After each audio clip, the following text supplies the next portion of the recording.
رب العالمین الصلاۃ والسلام علی سید المرسلین اما بعد فاعوذ باللہ من الشیطان الرجیم بسم اللہ الرحمن الرحیم۔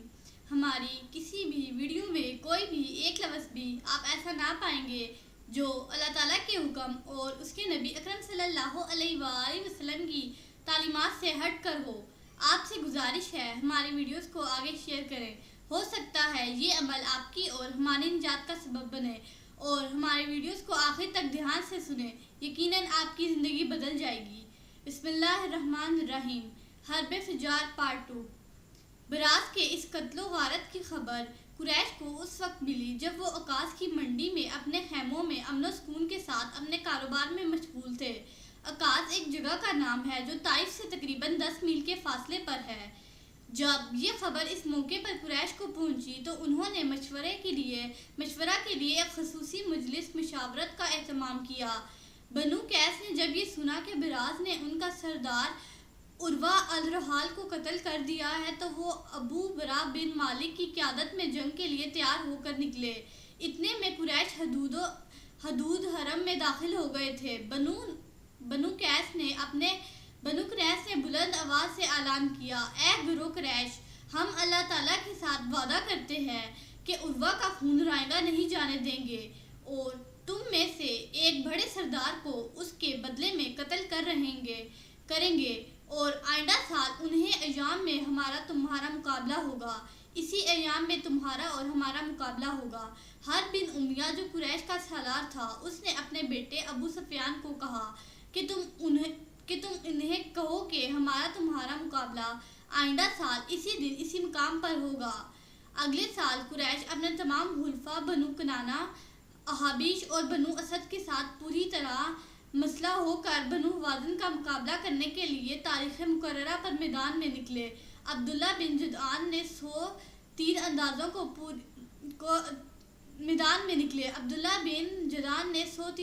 کو پوری طرح مسلح کرنے کے لیے اخراجات برداشت کیے تھے۔ قریش اور اس کے حلیف قبائل کا سپہ سالار حرب بن امیہ تھا، حوازن کا سالار مسعود بن معتب تھا۔ دونوں اٹھے اور اپنے مد مقابل پر حملہ آور ہوئے۔ دن کے پہلے حصے میں بنو کنانہ کا پلڑا بھاری رہا، لیکن دن کے آخری حصے میں حوازن نے جان کی بازی لگا دی۔ تیروں اور نیزوں کی بوچھاڑ میں صبر کا دامن مضبوطی سے پکڑ کر ڈٹے رہے، یہاں تک کہ کنانہ کو پسپائی اختیار کرنا پڑی۔ ان میں سے 100 بہادر موت کے گھاٹ اترے۔ قریش میں سے کوئی قابل ذکر شخص اس جنگ میں کام نہیں آیا۔ چنانچہ یہ دن، جس کو یوم شمتا کہا جاتا ہے، حوازن کو کنانہ پر فتح نصیب ہوئی۔ شمتا عکاظ کے قریب ایک گاؤں ہے جہاں یہ جنگ لڑی گئی۔ ایک سال گزرنے کے بعد پھر دونوں قبیلے ابلا کے قریب آمنے سامنے ہوئے۔ ابلا عکاظ کے قریب ایک سفید چٹان کا نام ہے۔ دونوں لشکروں کے سالار وہی لوگ تھے جنہوں نے گزشتہ سال اپنی فوجوں کی قیادت کی تھی۔ اس دن بھی حوازن کا پلڑا بھاری رہا۔ تیسرے سال پھر انہی دنوں میں شرب کے مقام پر جو ایک گاؤں ہے اور مکہ کے قریب ہے، وہاں ان دونوں لشکروں کا آمنا سامنا ہوا۔ دونوں لشکروں کے سالار وہی لوگ تھے۔ عبداللہ بن جدعان نے اس مرتبہ 100 اونٹ سوار لڑاکے اس جنگ کے لیے پیش کیے۔ قریش اور کنانہ نے صبر و استقامت اور جرأت و شجاعت کا ایسا مظاہرہ کیا کہ حوازن کو عبرتناک شکست سے دوچار ہونا پڑا۔ یہ وہ جنگ ہے جس میں حضور صلی اللہ علیہ وآلہ وسلم نے 15-20 سال کی عمر میں شرکت کی تھی۔ حضور صلی اللہ علیہ وآلہ وسلم ترکش سے تیر نکال کر چچوں کو دیتے تھے۔ حسب وعدہ جب عکاظ کے میدان میں فریقین کا اجتماع ہوا، شمشیر زنوں نے تلواروں کو میانوں سے نکال لیا، تیر اندازوں نے اپنی کمانوں کو چلوں پر تیروں کو رکھا، اور نیزہ برداروں نے نیزوں کو اپنے ہاتھوں میں تولنا شروع کیا۔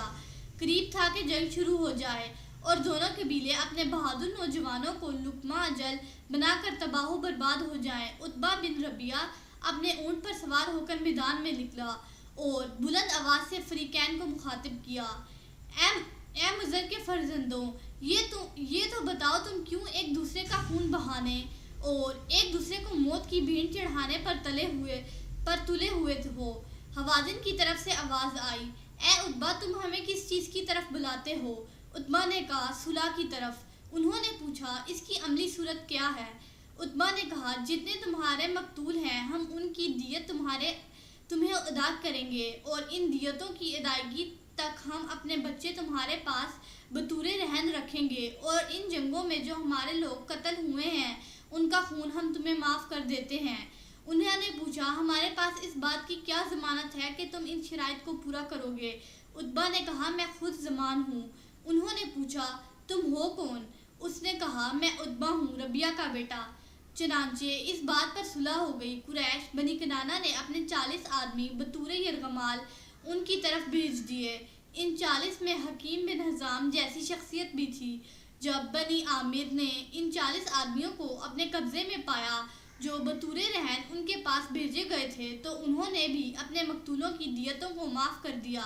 یوں دو قبیلوں میں 5 سال سے خون ریزی کا جو المناک سلسلہ شروع ہوا تھا اختتام پذیر ہوا۔ اس جنگ میں بھی اللہ تعالیٰ نے اپنے محبوب بندے کی خود حفاظت فرمائی۔ حضور صلی اللہ علیہ وآلہ وسلم نے بذات خود جنگ و قتال میں حصہ نہیں لیا۔ حضور صلی اللہ علیہ وآلہ وسلم کے ہاتھ سے نہ کوئی شخص مارا گیا اور نہ ہی کوئی زخمی ہوا۔ حضور صلی اللہ علیہ وآلہ وسلم کی اس میں شمولیت اس حد تک تھی کہ آپ کے سارے چچا اس میں شریک تھے۔ ان کا دفاع حضور صلی اللہ علیہ وآلہ وسلم کا فرض تھا، وہ آپ بجا لائے۔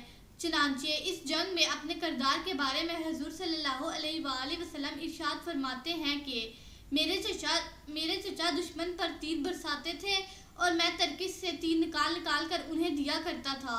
اس کا دوسرا مفہوم یہ ہے جو شیخ ابو زہرا نے بیان کیا ہے کہ میں ان تیروں کو روکا کرتا تھا جو میرے چچوں پر چلائے جاتے تھے، تو گویا حضور صلی اللہ علیہ وآلہ وسلم اپنے چچوں کے لیے دشمن کے واروں سے بچانے والی ذرا تھے۔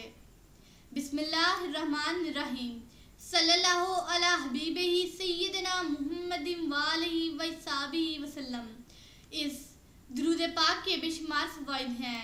اس درود پاک کو کثرت سے پڑھنے والے کو دین و دنیا میں کسی چیز کی کمی نہیں رہتی۔